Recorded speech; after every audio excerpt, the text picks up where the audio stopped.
Welcome back across all space and time for a very exciting and live episode of the Captain's Quadrant. I am your co-host, Captain Joe Dove. Super excited to be with you all for this wrap-up of the first season of Strange New Worlds. Joining me, as always, our second in command this time, science officer, as you know him, Jason. Hello. I may have the spicy cough. The coronavirus, but I'm here. I think I've got some weird Ferengi version though, because my ears feel like they're getting bigger. Uh-oh.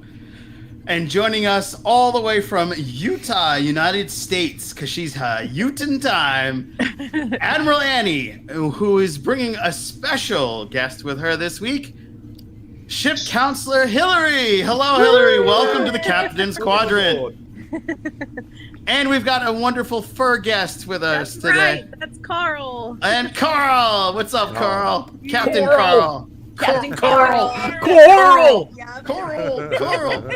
And of course, I would not be remiss if I didn't mention our other co-host, the amazing Jason, who is now the culinary culinary space daddy. I will cook for you. I will cook for you, and you like you've never been cooked for before. If you haven't noticed, Jason tries to just step up every week as to what he is, and he has not skipped a beat, and he nailed it again. So it is always good to have you all with us in the Captain's Quadrant. And let's hop in to First Contact. Thanks. Little live fart joke. Look at that. What a way to wrap up the series for the first season. Over already. Yeah, over already. 10 episodes go super quick when you're having fun. Yes, that means indeed. And we've been jumping into this Captain's Quadrant for 10 weeks. We've done 10 of these together. It is fantastic. It is glorious, and it is success. And I am super happy to be here with every minute with you guys. If you are on Facebook watching us, or if you are on Twitter, or if you are on YouTube, you can join us in the conversation by leaving chats somewhere, and our science officer will handle all of that wondrous business. All right, so I just wanted to get that out there. And if you're new to the channel, please like, share, and subscribe. So let me get into what I thought about this episode. I thought it was pretty good. I thought it wasn't as good as some of the other episodes that we had this week. I thought that the cliffhanger was unnecessary. I thought returning to a Romulan villain is probably the second most overdone villain in Star Trek universe since the Borg. But I enjoyed it. I still was satisfied, and I was there for it. And it was nice to see our most favorite villain and the freak out that Ortega has after seeing what they look like. Oh, the Romulans. Yeah, they're those bastards. I don't know what they look like, but they suck. And all of a sudden it looks just like Spock. Wait a minute. Where's Spock? Is this another relative? Right. So I thought that was pretty cool. Another relative. He's got hidden relatives all over the place. Yeah, who knows? We've already got a message here. Where is Jason's kitten? Oh, Jason, where's your kitten? Dory Black wants to know where the kitten is. Okay. Well. Hi, Dory. That's my stepmom. Okay. My daughter's name is Dory, so I was like, what is she doing here? The kitten got a new home, and I was actually sent a picture of Panther and Battlecat, who got adopted together, and they are... Last I saw them, they were this tiny on a cat tower, this tall, and they were both standing on it looking like this. Aww. So they're both very happy. Excellent. So, since we got that wondrous update, and thanks for joining us, Dory. So good to see you. Lots of love, sending hugs from Jersey all the way to where you are. I don't want to let people know who you are. Earth. The Earth, yes, from Jersey to Earth. Admiral Annie and Ship Counselor Hillary, what did you guys think of this episode? Do you want to go first? Go first. Okay, I'll go first. I really liked it. I liked the idea of future Pike first of all, can we say Silver Fox? He is so good looking at any iteration of life. I liked kind of the twist there with, him realizing, well, okay, if I change my future, I affect other people, and this could have like catastrophic effects for like the entire galaxy and like all the people that I love, especially my first officer, who I kind of feel like, from what I understand, Pike isn't married and doesn't have kids, so it's almost like an older brother or like dad relationship to Spock is kind of what I feel, Mm-hmm. And oh my gosh, talk about like a heart-stopping moment when you see him lying on that bio bed, just all torn up. The first time I watched the episode, I definitely cried. Spock extra crispy. Yeah, extra crispy. Yeah. I also liked that we got to see Kirk. I thought we weren't going to see Kirk until season 2, so that was kind of a pleasant surprise too. Okay. Counselor? I have a lot of thoughts about Spock. Spock is my favorite character in general, across the board, in any iteration of Star Trek. Okay. And the fact that he could, potentially not come back, I feel it was very ominous to say, he won't be the same. And now it just, leaves me wanting more. This opens up Spock's, character arc so much. 100%. Yeah. Science officer, Jason? Yeah, look, I really did kind of enjoy the episode. I love the idea that it's it really much, this episode at its core is about tying up that season-long arc of Captain Pike, dealing with what he's having to deal with. He's, the fact that no matter what he is doing or he's tried to do, his fate is set. And and the fact that now, as you've kind of spoken about, that Spock is that reason. I love that extra layer of why he's kind of, decided now that, this is it and I'm going to do it because I'm going to do it for Spock. And I love that little line of, he has, galaxy-saving kind of things to do. Which is good, which straight away I'm thinking unification, I'm thinking even Star Trek 2009 movie, that's kind of flashed into my head. I got some issues, but I'll get into them in pros and cons, all right. What I thought of it. But overall, look, I thought it was a really good final episode for a great season. Yeah. And of course, Culinary Space Daddy, what did you think? First contact. Well, I can't really say anything that hasn't been said already. I don't think it was the best episode of the season, but I do think it was the best episode they could have chosen to end the season with, because I think that it put Pike into a situation where, he's had several episodes, I'm going to call them, during this season where he kind of freezes up knowing, hey, this is coming, I'm freaking out. I think that the events of this episode have kind of put him at peace, and I think that song that played, making the... I can't remember the song. I just listened to it. Making Memories, yes. Yeah. I think that he's finally learned, hey, you know what? It's not about preventing the future. It's about enjoying every moment that I have. And you kind of get that sense as he's going around after losing Hemmer, after the events of this episode. Hey, I'm going to enjoy my life because I've only got the one, and I need to stop worrying about it because I'm not worth messing up the lives of all these people that I love. And, I joke around and I say that Anson Mount is Space Daddy because, well, for one, he is. And two, he is. He's kind of like the dad of this show. He's everybody's, hot dad. And everybody. I don't think anyone could argue with that. No, nobody's disagreeing with that. But yeah, he's everybody's dad, and this is a family. This isn't a group of people that works together. It's a family, and I like that dynamic about this show, and I like Captain Pike has come to terms with what's coming. Ooh, okay. Well, that brings us into the episode summary. Spock, der Klon, oder hör mir zu, eine Sullivan, oder eine Sullivan. Suliban. Suliban. I really hope they make him Spanish in next season. Oh Really. my gosh, that would be It'd amazing. be a lot of fun. Episode summary. In the season finale, just as Captain Pike thinks he's figured out how to escape his fate, he is visited by his future self, who shows him the consequences of his actions. That was pretty cool. Carol. Yeah, it was. Yeah, totally. Christopher Pike, you will be visited by 3 ghosts of yourself. Each one older and hotter than the next. All right, let's hop into pros and cons. Sometimes may be good, sometimes may be shit. Data I still would don't know never how say I- that word. He said shit. No, I'm sure he didn't. I'm sure he didn't. No, he did. He did. I No, saw I'm sure it. he didn't. I'm Generations. sure it never happened. No, it totally No, happened. it never Totally happened. It He said did shit. happen. It That did was happen. lore. No, it was dated. It was dated. It was totally dated. No, I refuse. All right. We're going to have Admiral Annie kick off the pros and cons this week. What were your pros? What were your cons?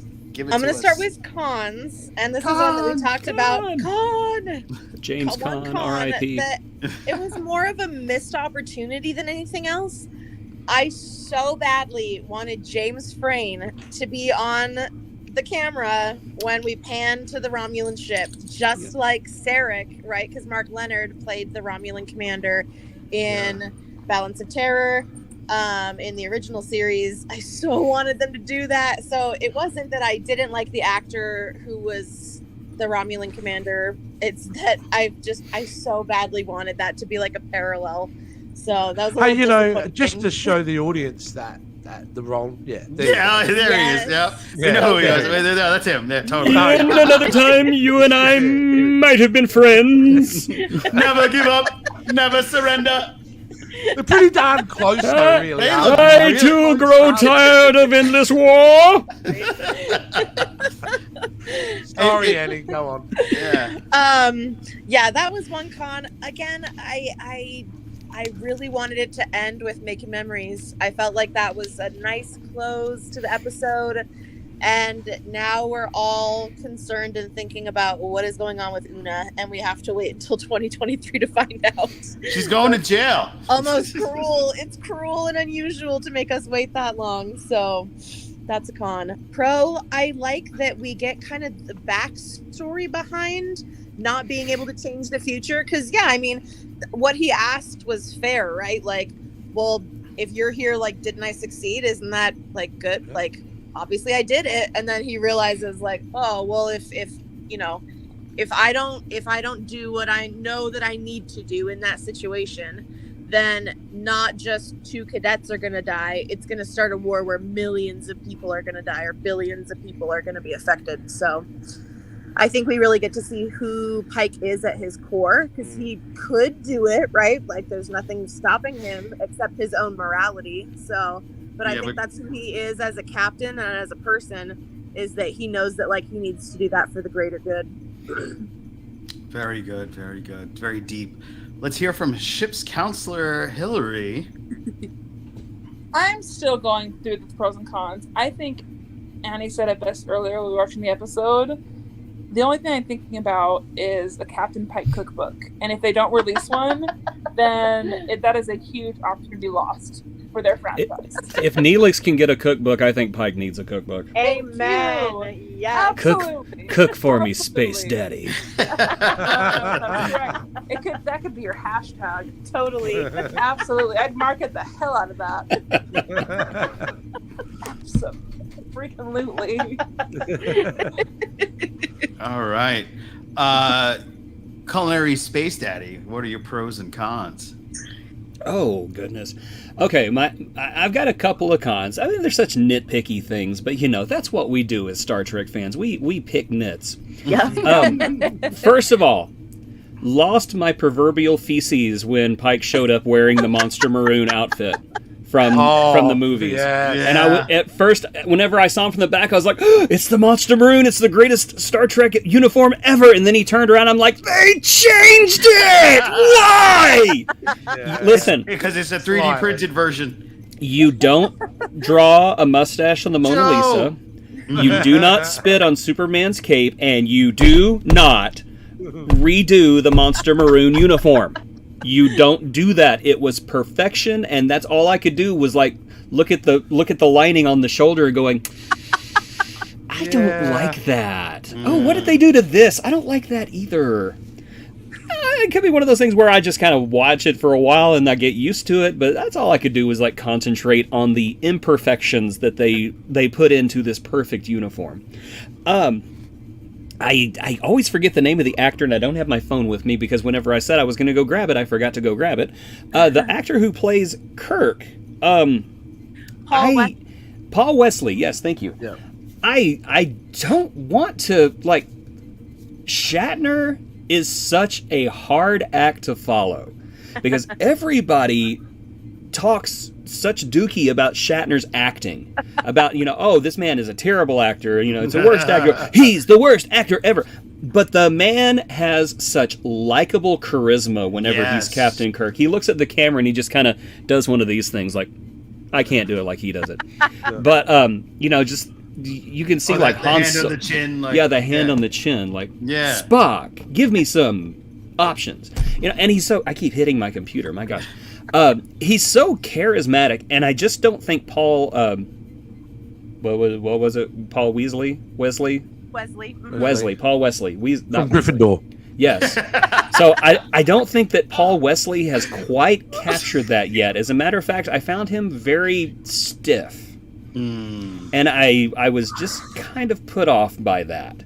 But I think that he has potential and he could grow into the part, and it was a completely different Kirk from a completely different timeline.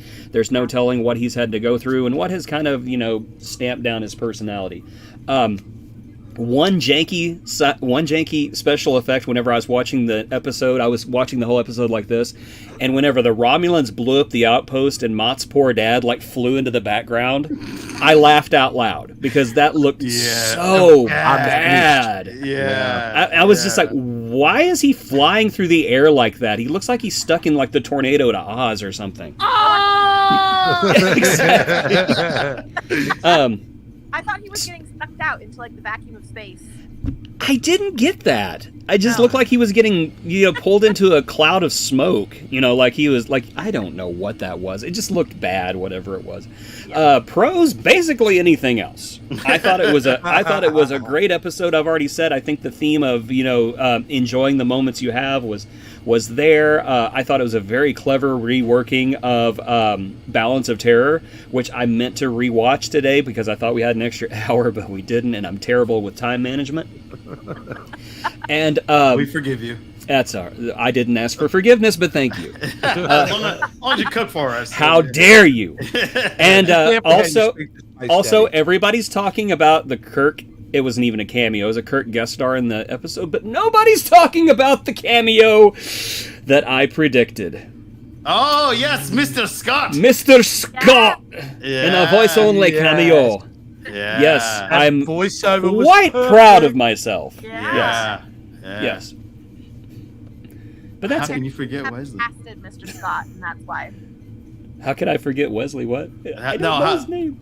Oh, yeah. What we'll do, Joe, is when we go into 10 forward, we'll go through all them, okay? Okay. I know they're coming in. Yeah, and I thank you for everybody for joining in. KB Games and stuff, and my boy, Joe. I don't want to mess up your last name, but I'm just calling you Joe S. Great to see you. Thanks for chiming in, man. Oh, good. We'll go through them. We'll go through them in the next segment. All right, Science Officer, your pros and cons. Sometimes it may be good. You guys have already mentioned a few of them. Yes, it sucks going last, don't it? Yeah, it does. I did wet myself when I heard Montgomery Scott on the overhead when he was fixing the. What was he fixing? The plasma. He was fixing the phasers. Yeah, in the yeah. I'm an engineer, not a miracle worker. Yeah. Big pros, I think, are the fact that it's all about. Again, it is all about the captain and his journey, and I thought they kind of handled that really well. I love the part where Ortega decides to get mouthy on the bridge. Because she's been she's always been quite vocal throughout the series, and a couple of times I do remember going, wow, they really get away. I can't imagine Kirk allowing that too much, back from the old series. But she went too far, and Pike put her in her place. Stand down. And leave that it was bigotry great. in your quarters. That's right. Yeah, you can feel the whole bridge was like, oh boy. Yeah. Oh boy. Yeah. Don't anger Space Daddy. Yeah. I particularly like the bit where, and it was just a small bit, but I thought it was funny, when the Romulan shows up and everyone starts turning around and looking at Spock. Mm-hmm. which is this image here, which I thought was great. Yep. Look at the way he's smiling. He's smiling like, He's that guy looks like smiling me. at Look at him. Look at how handsome they are. That's crazy. I really did love because we'll call it epilogue, what happened with Luna, but I definitely love the ending. I really love the choice of song. Yeah. Really? But yeah, I really did. I thought it was poignant. I thought it was beautiful. I thought it tied up the episode. And I'm glad they used that version, because there was an alternate version, choice of song that they used. And I've actually got it right here. I'll just, Baby shark, do-do-do-do-do-do, baby shark, do-do-do-do-do-do, baby shark. Mommy shark, do-do-do-do-do. so I think they went that away. They're appealing to kids with Prodigy. We don't need that on here. And I'm disappointed they didn't go with Daddy Shark. Yeah. Yes. Yeah. The other thing I really liked was seeing Sam Kirk not be, really what I was like, an eventual dead person. It was good that he actually had that conversation in the beginning, and he was talking about his brother and, what his strengths and weaknesses are. So, and then, of course, if you guys don't know Sam, here he is now. This guy looks exactly like that guy. Do I? Yes. For all you know, I'm just crewman number 6. But he was of value this week, which was really good too. So, Crewman guy.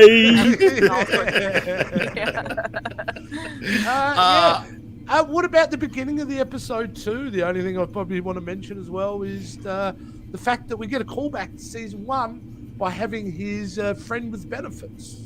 Yes, right. the beginning of the season. Yeah. Yeah, so I thought she was back, and the only positive thing about that prologue was the fact that she was in it, and how it will now complicate their relationship. Yeah. And that was a positive out of a con, and the big con was that was unnecessarily to be there. That could have been the start of a season 2 episode. That bit at the end could have set up that entire episode. It was disappointing that they kind of went down that way. Excuse me. The other cons probably were that every other character in the episode didn't really get much of a plot line, essentially. No, it's all for Space Daddy. Very was just focused on him, and I've come to fall in love with all these characters, so greedily I want, more of everyone all the time now. Right. So, overall though, I thought, it's not the strongest episode, and we probably should do a season 2 wrap-up show, because I'm starting to think that I keep thinking Children of the Corn, but it's Children of the Comet. Children of the Probably Comet, one of my favorite episodes. Mohatit. Yeah. Yeah. So that was one of the stronger episodes, I feel. 100%. But that was really good. Oh, and one last con, guys. Right at the end of that epilogue, and I just remembered now, when they put a close-up on Pike's face, he looks in the camera. Breaking the fourth wall. Because he's glad we're here too. And you know what I thought of straight away? As soon as he looked straight into the camera, I'm thinking this. It's over. Go home. That's exactly what I am home. But yeah, that's all I got. I'm just going to add one pro. I thought they did a good job of showcasing Kirk's ingenuity. Because the thing about Kirk is, to him, there are no win scenarios. There's always a way out. And he proved it. And I love that. And he did such a great job of getting all those drones to act as ships because Yeah, that's what we wanted. We wanted to see a badass space battle, and we kind of got it. It was like akin to Kirk's the strategy was on point. It was, and that's Yes. what makes Kirk one of the best captains. He's always got a plan, and he's always got a backup to the first plan. He's playing four-dimensional chess, man. He's amazing. But maybe the reason he doesn't have his swagger and his ego is because that's something that develops that overconfidence as he goes along in his journey. So that's excuses. Yep. I loved it. I was there for it. And that was the only other pro I had that I wanted to bring. So let us hop into 10 Forward. This is terrible. I like it. Great. Now, I think what we'll do this week, guys, we're going to start hitting through some of these comments because they are piling on strong over here in the comment space. So let's start going through there. And here we go. We've got a lot. And KB, James, and stuff, mate. We probably Games. That's a big story here. In the yeah, 90s. you've got a giant one, but we'll kind of see what we can get through first. Okay. And his first one is, to be explicitly clear, the only reason that Mark Lennon played the Romulan and Klingon and Sarek was budgetary reasons. This show does not have that problem, and I do not think they should have done that. It would have been a much, much worse and made them look at Spock even worse. He may have ended up in the brig if Pike sees his dad, which he knows on the bridge if a Romulan ship. Okay, we keep going down. You got a long thing. I'm not going to do all of this, KB James. Sorry, mate. KB. I appreciate that comment, though. That was great. Yeah, he's amazing. Great comment, absolutely. We had not seen Sarek in TOS, nor did anyone else on Enterprise. Such as a cameo doesn't matter in the world in this series. Pike knows Sarek. That means Spock would have had a lot more explaining to do. Spock, you got some explaining to do. Yeah. Fantastic. We're almost there. We might as well keep going with him now. So if Sarek pops up on a Romulan bridge in command, suddenly Spock looks like a Romulan spy and does the Vulcan ambassador. These are great points. Like he's bringing up some good points here. I would have liked to have seen James Fran on there just playing the part, and just nobody ever comments on it. Just like, it's James Fran. Look at that. It's that strange Romulan. Wow, I've never seen that man before. Just to confuse the noobs. And meanwhile, all of us veterans are just sitting there watching it going. Look, the guy they cast though for the head Romulan was great. He was really good. I really empathized. Look, not empathized, but I understood that he was wanting to make a change. Yeah, I thought he delivered that very well. I know, Joe, that you're like, I'm over the Romulans. Me, not so much. I love the Romulans. More Romulans, more Klingons, more Borgs. Bring them on. I want to see more Klingons. I want to see Daleks on the show. For sure. Daleks. Exterminate. Yeah. I want Plunger. I want a lot of Plunger. Yes. We've got a couple I could just see Ortega's popping up. Spock, didn't you have one of those in your bathroom? Yeah.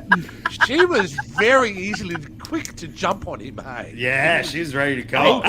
I made a joke in our chat that I feel like I have to revisit. Share it. Yes. I just wanted Spock to turn around and look at Ortegas and say, yes. Do you remember the 14 different species we encountered last week that looked just like humans and all tried to blow up the ship? Yeah. Say something else, Ortegas. I'm not gonna use the language I used in the chat, but you know. Yeah, we get it. We get it. We got some. Here we got some more. Obviously, you mentioned before. Joe Saporito, and thanks for KB Games. Love your y'all. Profile pic. Yeah. Profile pic. Joe's an awesome friend from Twitter. Thanks for popping in, Saporino. Good to see you. Your mum-in-law still making comments. No, stepmom. How can I forget Wesley?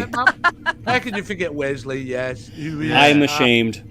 Yes, absolutely. And we got another one. Scotty in that was the best. Absolutely. Totally. Absolutely. It was the best.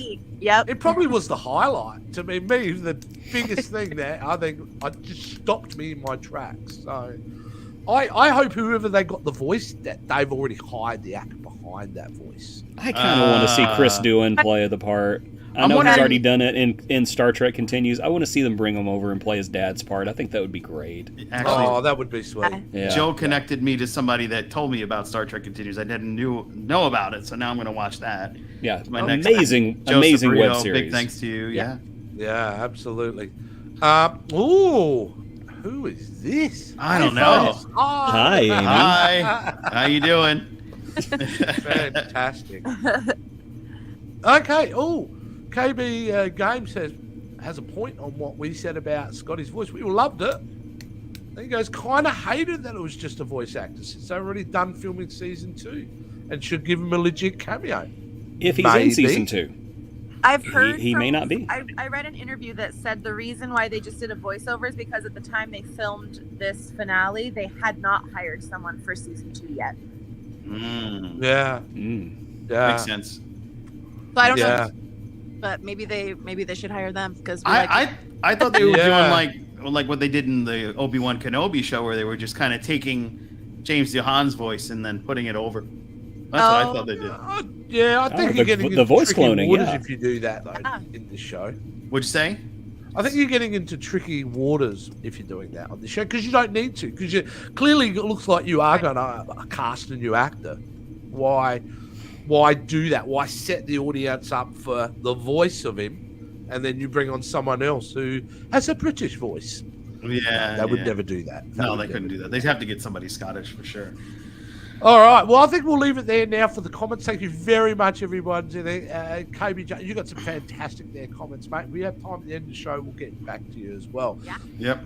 10 forward, Captain. Let's find out anyone got random stuff. One random thing. How nice was it to see, because I'm a big space battle guy, how nice was it to see the Romulan bird of prey pop back up, cloaking and all?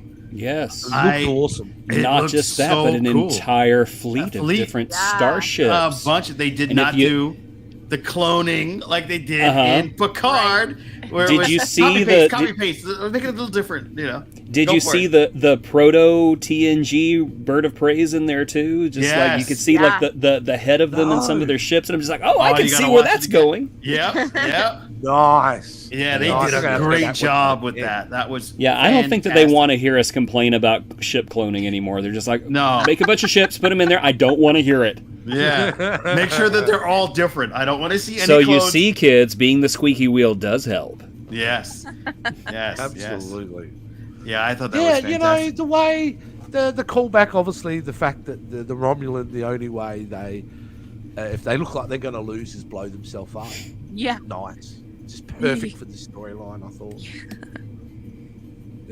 Yeah. Suicide's never the answer, mind you, ever, but for that's just their culture, isn't it? Yeah. Annie, what was that? Oh, I was going to say, did anyone else think it was weird that they called it a bird of prey versus a warbird? Yeah. I kind of thought the two terms were interchangeable. I thought, I know we call them Klingon birds of prey, but I thought it was a Romulan warbird. So I wonder if the warbird was more a TNG kind of. Yeah, that's what I thought. Yeah. Retroactive game. Okay. Like I wish I'd had time to watch rewatch Balance of Terror just so I could like seen what they, because I don't even remember what they call it in that. Hey, KB Games and stuff. You still here? Maybe you know that one. Yeah. I think he's already put in there. Yeah, he wrote, LOL, everyone calls it a warbird. Oh, good job, not. That's hard. No, they are birds of prey. Wow. Ship was badass too. Yeah. Yeah. Yes. Wow. The Praetor ship was awesome. Bird of prey. Yeah. Thank you. Yeah, we got it. We got it. Cool. Yeah. Nice. See? I knew he would know. That's why you're here. Warbirds are the TNG era. Yep.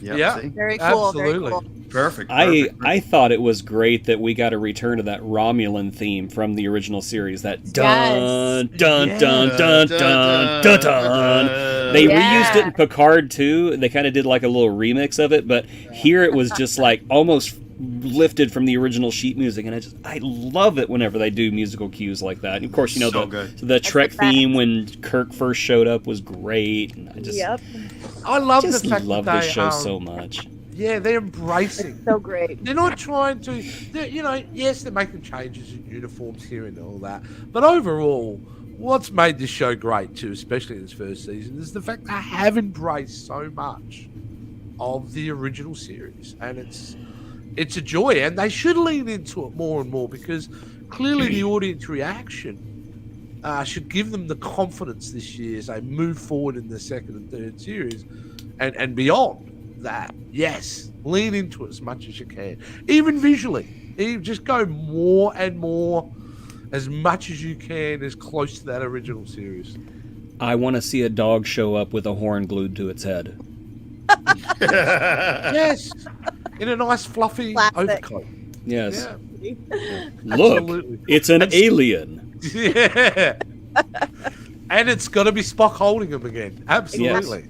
Yeah. Yeah. All right, let us move on to future speculations. Oh, you kind of caught me out there. Oh, I Future caught you. speculations. Here Sorry. it is. I ask you, Captain, what conclusion would you draw? We're live. We can't be slacking like that. Sorry. Just really horrible. Don't blame it on the COVID. Don't blame it on the COVID. Don't blame it on the COVID. That was you. Ferengi, at least. There you go. My principal, she got COVID at the beginning of the outbreak, and every time she made a mistake, she would call it COVID brain, and we thought that was the funniest thing. Sorry, it's my COVID brain. Just like, I kind of want to catch COVID, so I can blame it on COVID brain. Yeah. I have Now COVID with brain. me, it's just being dumb. All right. Science Officer Jason, why don't you start us out with your future speculation? Future speculation. Here's the easy layup. We're going to be dealing with Una's imprisonment. Oh, that was easy. Yeah. Yeah, that is like saying water is wet. Yeah, that's going to happen. Look, it's second season. I mean, isn't it? Yeah, I mean, it's more hopes than speculations, I suppose. I mean, more hope is we get Scotty introduced fairly quickly. That we see more of the complex relationship between Nurse Chapel and Spock. I really enjoyed that this first season. Yeah, obviously, the resurrection of Hemmer, possibly, please. Oh, that's what I was going towards. Oh, yeah. He's not going to be back as Hemmer. He's going to be someone else. They've already confirmed it. But Bruce but that'll be a different alien. He's going to be the Ken Mitchell of. He's going to be the Ken Mitchell of Strange New Worlds. Maybe he'll be a Romulan villain, since they're going to technically have to do that again. So. Hopefully it's Hemmer's brother wanting revenge. You know, like Fast and Furious style. Bimmer. Yeah. But I mean, there's so much you can continue to speculate about each character that you want. And Benga, I actually want to see him go down a dark path. Yeah, he's gonna have to lose it. I'm fascinated why he loses his current position. Yeah, and I think he's going to have to start to crack, because I still don't think he's over his daughter. No. And you see him cracking. Guilty for not throwing Hemmer in that bloody transporter like he should have. Yeah. Maybe he did, and that's why he gets in trouble, because we didn't catch you with your sister, but look, Hey, there's an out. You've just brought up an out. What's to say that Mbenga didn't do that? Yeah. We never did hear a splat. No, we never saw a splat. No, we never saw or heard splat or hear the little Gorn jump out of him. So, who knows? So I did show you the alternate cut last week. Yes. It is. A lot of people like that alternative cut. But you did a great job. Great job there. Culinary Space Daddy, what are your future speculations? Predictions. Okay.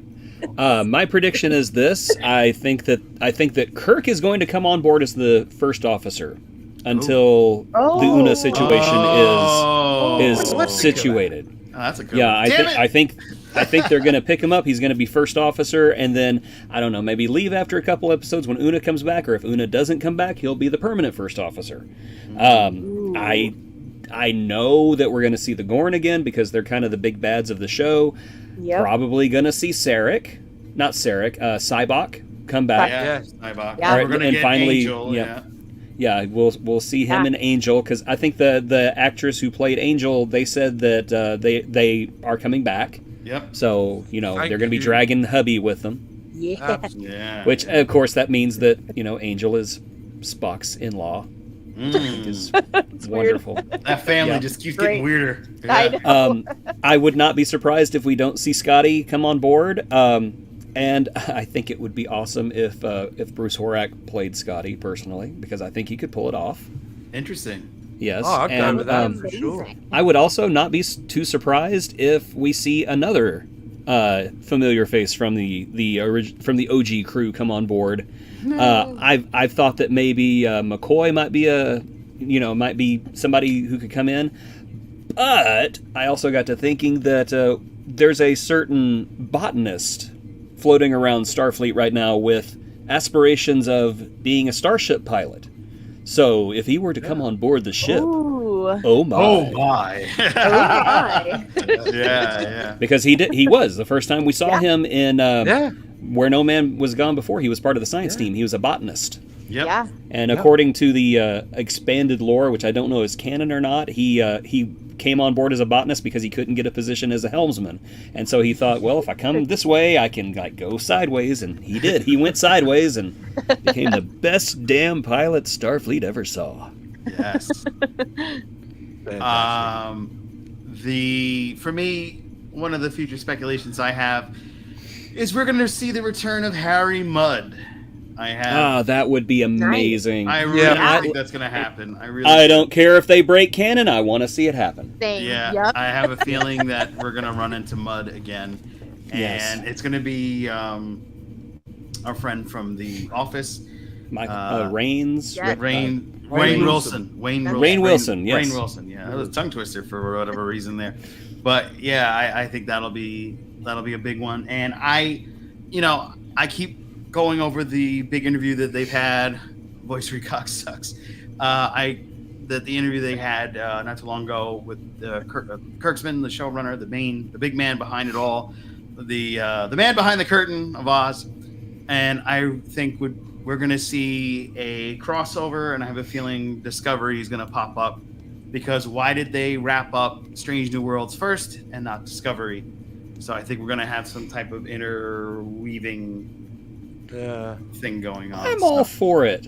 I've heard a lot of people say, well, we don't want Star Trek to become Marvel. No, Star Trek was Marvel before Marvel was Marvel, and I want to see Star Trek really go for it. Yeah. I want to see 7 of 9 show up on Discovery. I want to see Riker Wilson Cruz. Yeah, I want to see Wilson Cruz end up with Garrick somewhere, and I just want to see Garrick again. That's all. I have all this fan fiction in my head that I want to see happen. I want to see Bashir as the head of Section 31 in the 24th century. And then here comes.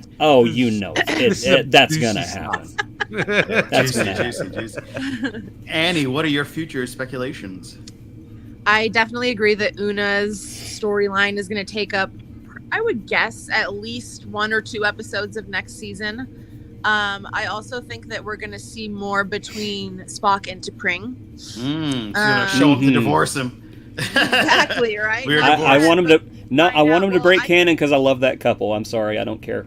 I love them together. Break canon, break continuity. Don't care. Keep them together. I wonder. So I mean, obviously in the original series, Spock says, "This is my wife," right? So I wonder if we're going to see a Vulcan wedding. Oh, that'll be fun. That would be cool. Yeah.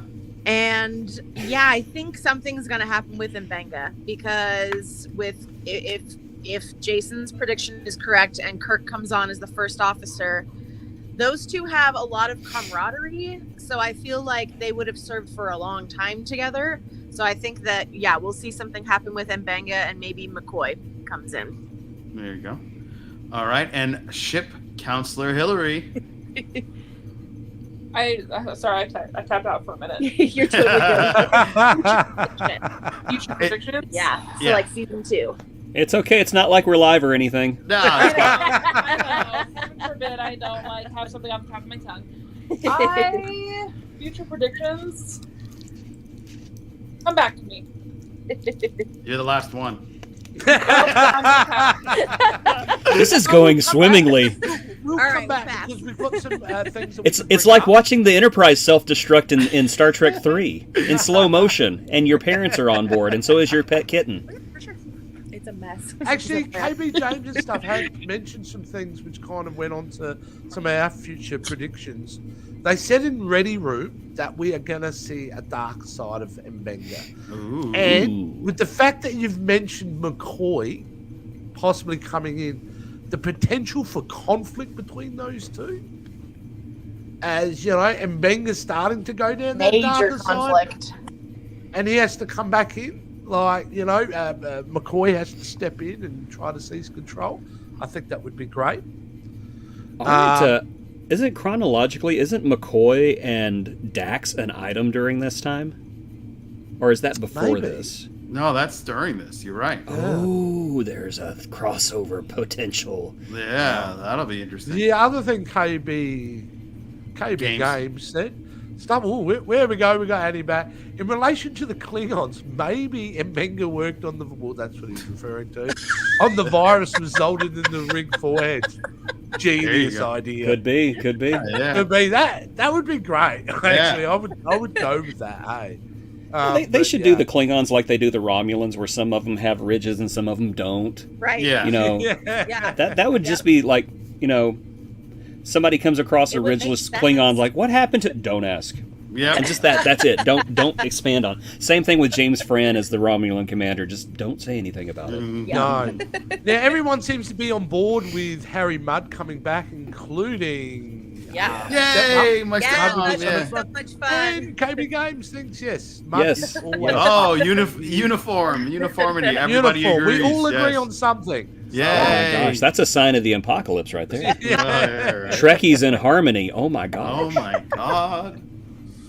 So, but I think that's our future speculations. All right. Therefore, let us go to Jason, science officer's favorite section. Oh, this is.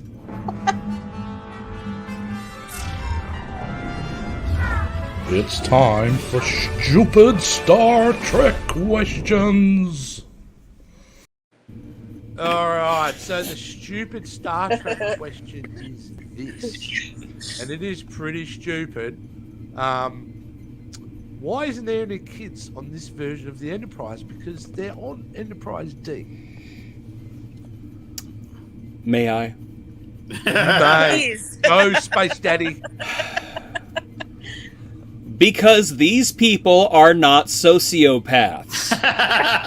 Putting children on the flagship of the Federation that everyone from Romulus to Kronos to beyond wants to shoot at was a dumb idea. I know. I'm sorry, Great Bird of the Galaxy. I'm sorry. It was a dumb idea. It was dumb.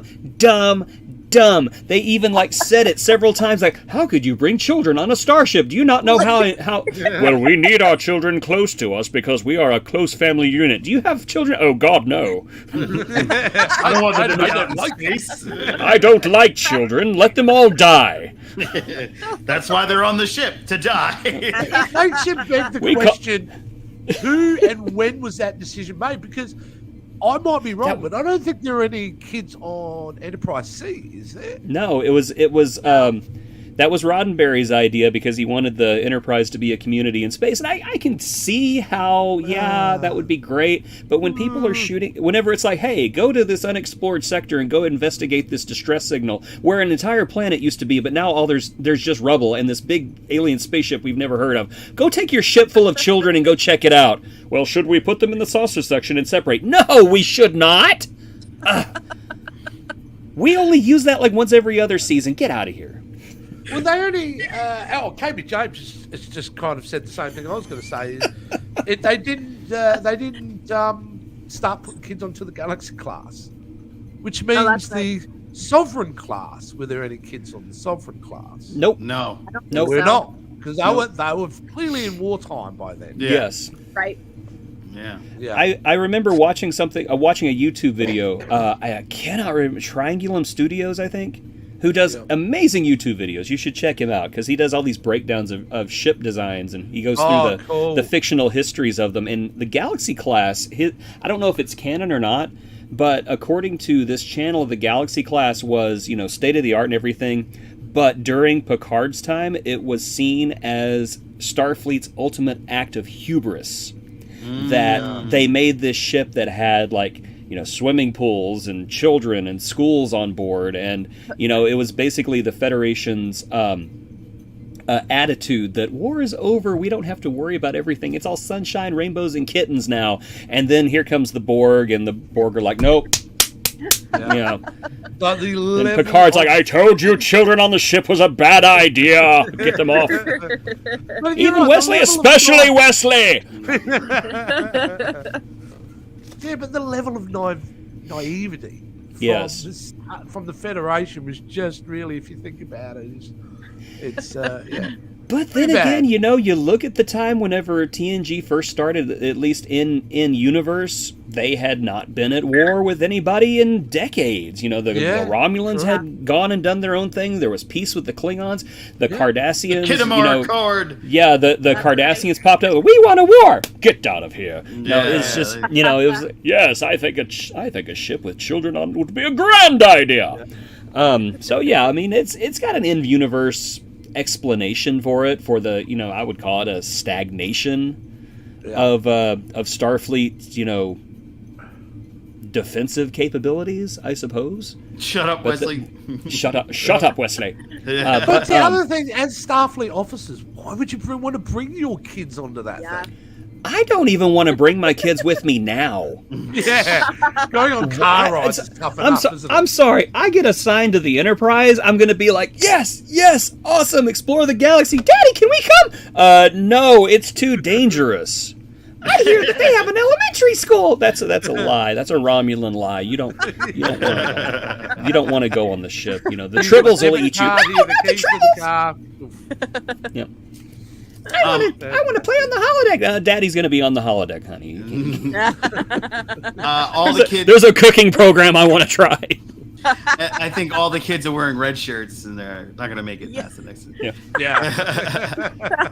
I remember watching Star Trek Generations in theaters, and I had a cousin join me who had never seen an episode of Star Trek in her life, never seen a single movie, and we're watching the scene where they're evacuating the ship.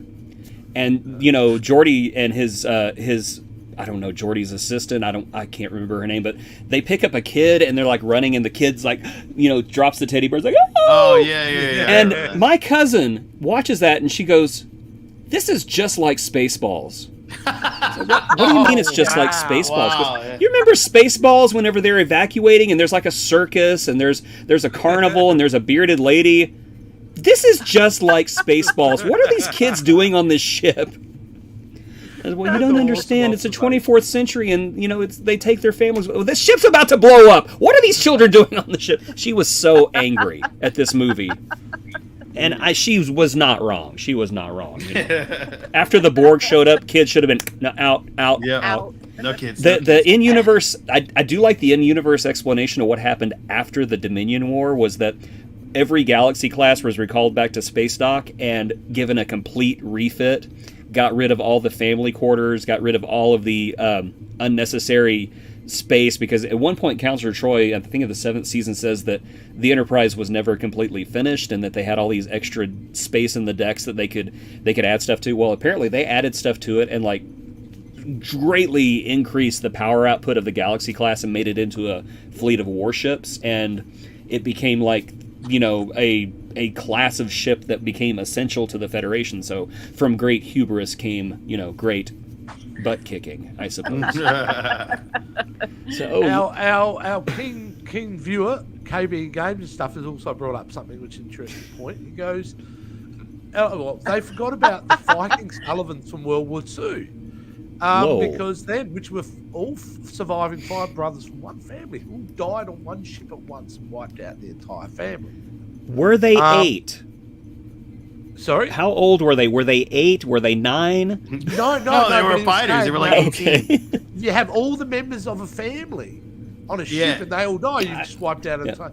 Yeah, I remember hearing something about that. Yeah, so that, again, Federation, what crack were you smoking to think this was a good idea? Yeah. There you go. They were all drunk on Tranya. Yeah. That Romulan ale goes right in. Well, that's Clint Howard's just passing out Tranya. Yeah, try some of this. Yeah. I think putting children on a ship would be a great idea. Huzzah! Let's make a child captain. Call him Captain Timmy. That wraps up. Join us next week for more stupid Star Trek questions. Is that you doing a bit of a lie because we're actually not going to be doing a show next week. No, we will not be. We're taking a week off break to reset for our new show, which I think, if you don't mind, Captain, can I announce what our new show is? Yes, please. You have the bridge. And special thanks to Jason Cullen and his Space Daddy, who come up with this wickedly evil idea we're going to look at the worst of Star Trek. Some of the worst episodes, and then, we'll do a few episodes of that, and then maybe we'll look at some of the best. But we're going to start it off with the worst of Star Trek. So the agony and the ecstasy. Thank you. And what we want, most importantly, is those out there to tell us what they want to watch. Now, if we don't we've got a random wheel that we can use, but ideally I would love it from the audience out there to tell us what they think is the worst episode. We may not agree. We may think that's a great episode. Because we all know that several. Joe loves Code of Honor. We know that. So, yeah, it's great. What are you talking about? Sorry, mate. I had to do that. No, all good. But there's lots of fantastic stuff, of course, because we're all fans. But there's a some lot rough of bad. Ones there. So we're looking ones. forward, and that'll start in 2 weeks. All right. But my secret is there's a lot of episodes that people consider bad that I love.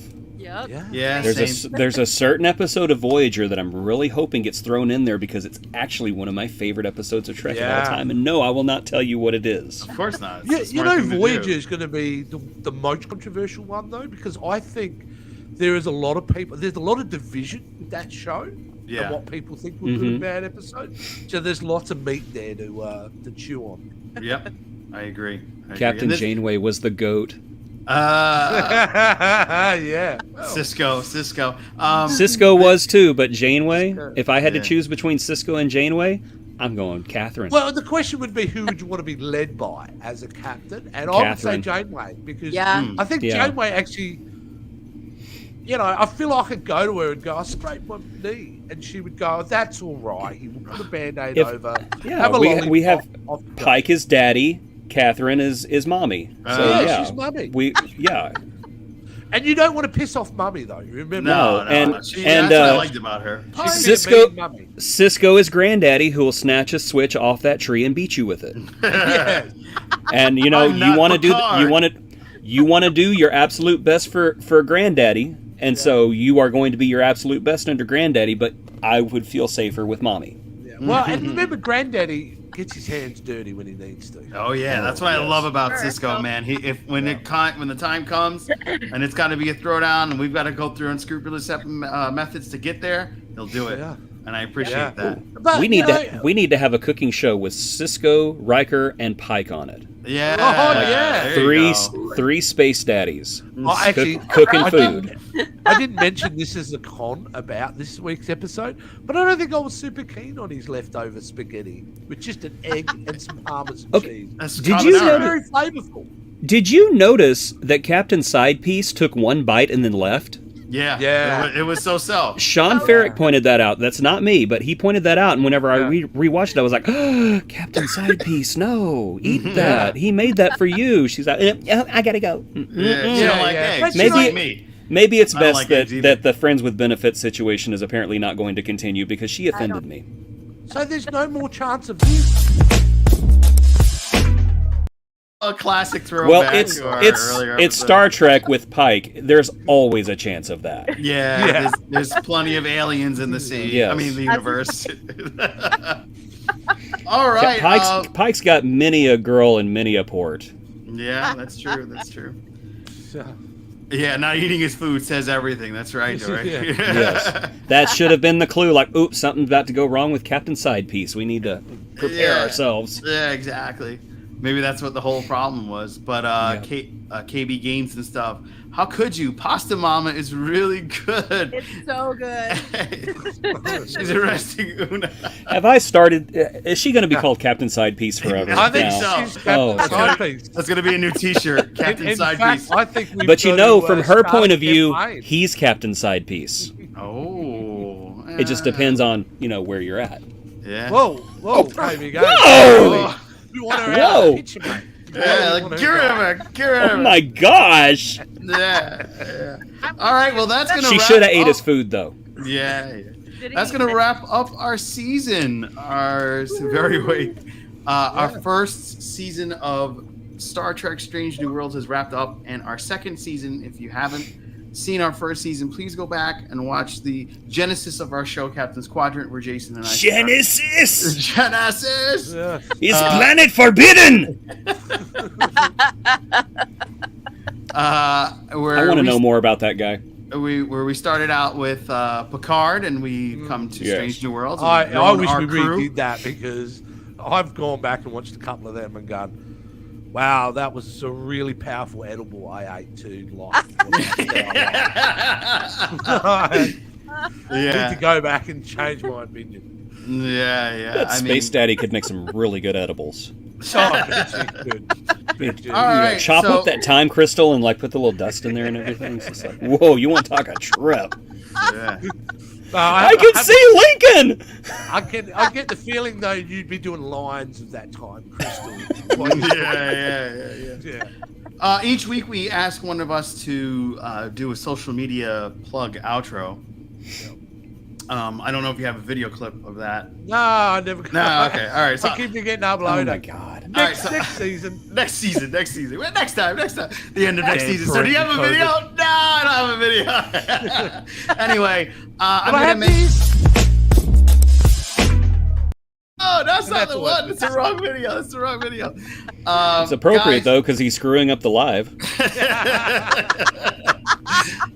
Guys, I'm going to be a little selfish this week and plug myself, because starting tomorrow, we are penning the next season 4 of the Disc Dungeon, which can be found on tobeseen.com. The number 2, BESCENE, to be seen, where we want you to be seen on the web. So we will be talking all things wondrous of the music world, where Julie and I will be diving deep down dark dystopian deserts to bring you all types of music from the deepest, darkest dungeons of our computer disk. So join us on the internet for that as we return into the wondrous world of music.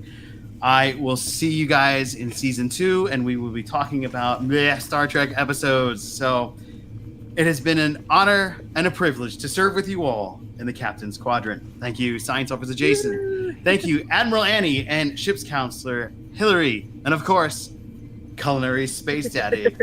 Thank you for joining us each and every week to go through all things Star Trek. A big shout out to Dory, our blacker, my stepmom, KV Games and stuff, Joe, Sapita, and Amy for popping in the chat and chatting with us. We really appreciate everything. And please share this video with your friends, your family, intergender species, everybody that you possibly can. Help our channel grow. And whether they want to see it or not. Yeah, and if you haven't subscribed, please subscribe. I'm Joe Dove, and this has been Captain's Quadrant. Until next time, be well.